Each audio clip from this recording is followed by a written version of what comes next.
Muy buenas noches, mi nombre es Natalie Pires y hoy vamos a hablar sobre los fundamentos de la neurociencia. Vamos a comenzar explicando qué es la neurociencia. Y este es un conjunto de disciplinas que estudian la anatomía, o sea, la estructura, y el sistema nervioso. Es importante resaltar que la neuroanatomía ha sido la base de todo esto desde épocas muy remotas. Gracias a ello, hoy podemos comprender cómo es el sistema nervioso tanto por dentro como por fuera.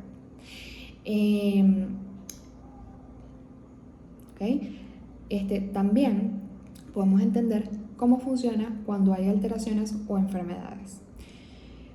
También es importante resaltar que la neurociencia moderna no trabaja sola.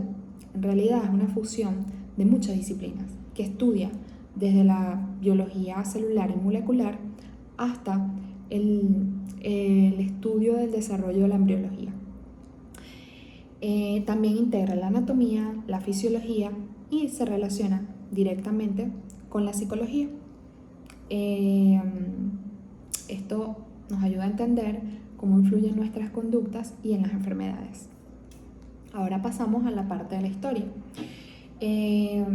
Vamos a hablar sobre la época babilónica. En aquella época, la ciencia, la medicina, no era una ciencia como lo es hoy en día. Los médicos asipú eran los encargados de las enfermedades mentales y estos las explicaban como posesiones demoníacas. Por lo que sus tratamientos eran métodos mágicos religiosos, que son exorcismo. Luego pasamos al Código Hammurabi. En la época del Código Hammurabi, en el año 2250 a.C., ya nos decía que no todo era magia. Allí habían ya reglas muy claras. Por ejemplo, si un médico operaba mal por descuido, a este se le cortaba una mano, lo que nos indicaba, lo que nos dice, que aunque la ciencia en ese momento era muy primitiva, ya la responsabilidad médica era un pilar. Ahora vamos a Egipto. Aquí ocurre un gran salto con los papiros de Evers y Edwin Smith. Se reconoce por primera vez en la historia que el cerebro era el centro de las funciones mentales. Aquí los médicos egipcios vinculaban un golpe de cabeza con la pérdida del habla, lo que hoy en día se llama afasias. Aunque para ellos el corazón seguía siendo el rey, ya el cerebro comenzaba a dar señales de su importancia. Ahora nos vamos a Grecia, donde la mentalidad cambió radicalmente. Con Almeón de Crotona, que fue el primero en decir que el cerebro, y no el corazón, era el asiento de la inteligencia. Luego, Hipócrates, el padre de la medicina, clasificó la epilepsia como una enfermedad natural del cerebro y no como algo divino o sagrado. Él fue el primero en entender que cuando el cerebro enferma, nuestras emociones y conductas se alteran. Ahora nos vamos para el año 300 a.C. en Alejandría. Herofilio y Erasístrato rompieron tabúes al hacer disecciones humanas. Herofilio separó el cerebro del cerebelo y describió los nervios ópticos.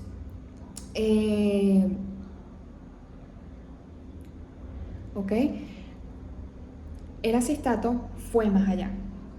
Él propuso que la cantidad de arrugas o circunvoluciones determina la inteligencia de una persona.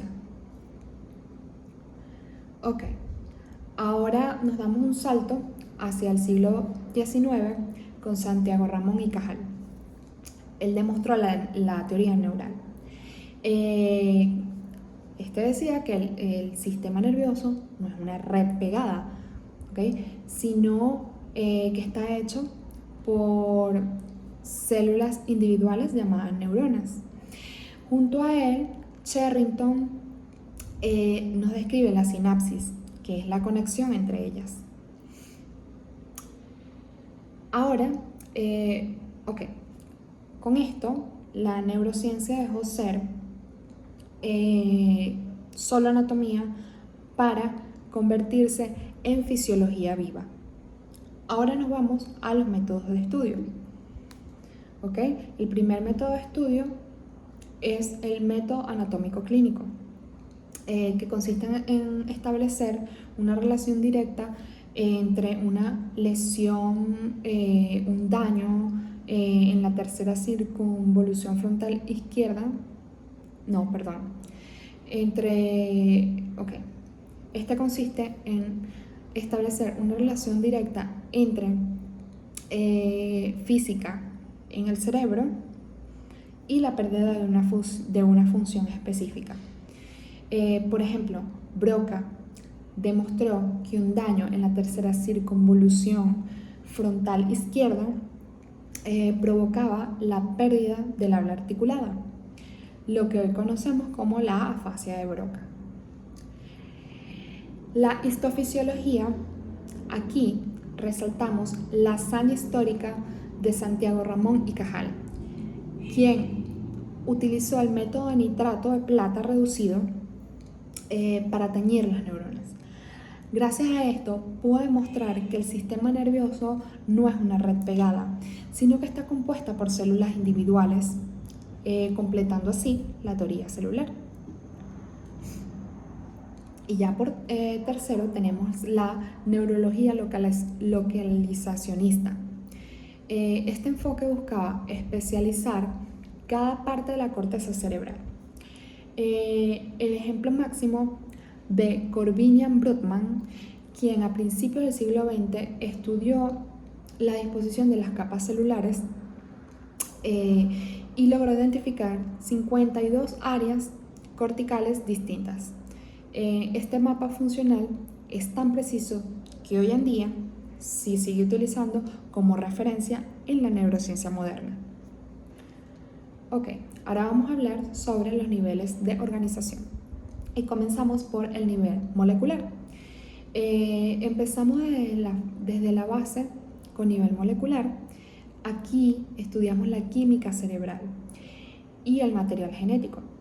La clave son los neurotransmisores, que son la dopamina y la serotonina, que son las sustancias químicas que permiten que la información viaje.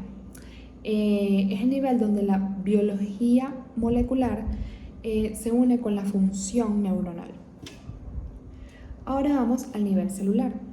Aquí analizamos cómo funciona la sinapsis, que es el término de Sherrington, y la interacción entre las neuronas y las células gliales, que son el soporte vital de nuestro sistema de comunicación neural. Ahora vamos al nivel sistémico. Luego tenemos el nivel sistémico. Aquí ya no hablamos de una sola célula, sino que es un conjunto de neuronas que trabajan formando circuitos. Por eso es que se le llama nivel sistémico, porque conforman un sistema. Como el sistema visual, por ejemplo, o el motor, lo que permite que el cuerpo procese información compleja y ejecute una respuesta. Ahora vamos al nivel cognitivo-conductual.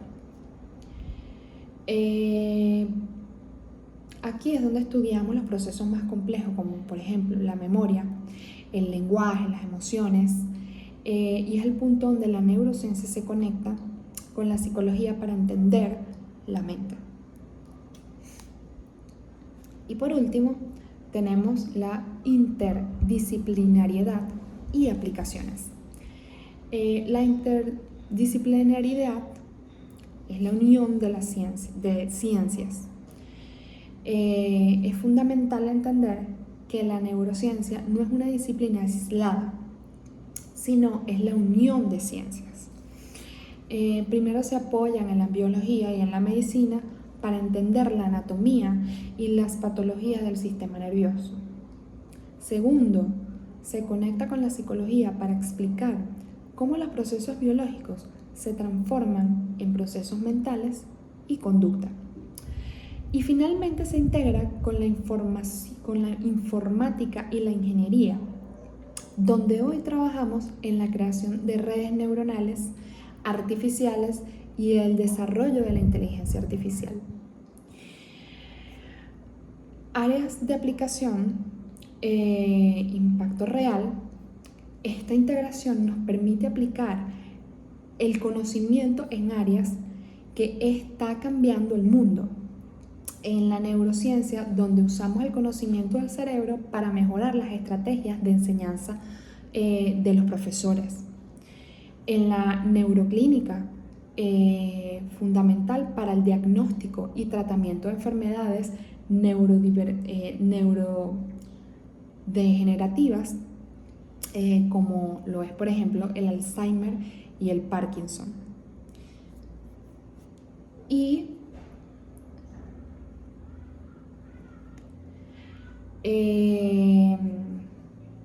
también, pues por último, el neuromarketing, que estudia cómo el cerebro de un consumidor elige un producto sobre otro. Entonces, para concluir, hemos visto cómo las neurociencias han evolucionado de una concepción mágica en la antigüedad a una ciencia interdisciplinaria y precisa, con el legado de figuras como Cajal y Brodmann. No solo curamos enfermedades, sino que entendemos que nos hace humanos. El reto ahora, como bien lo dice el doctor Méndez, es seguir explicando las fronteras de la mente, manteniendo siempre el debate ético de nuestra propia biología. Muchas gracias por su atención.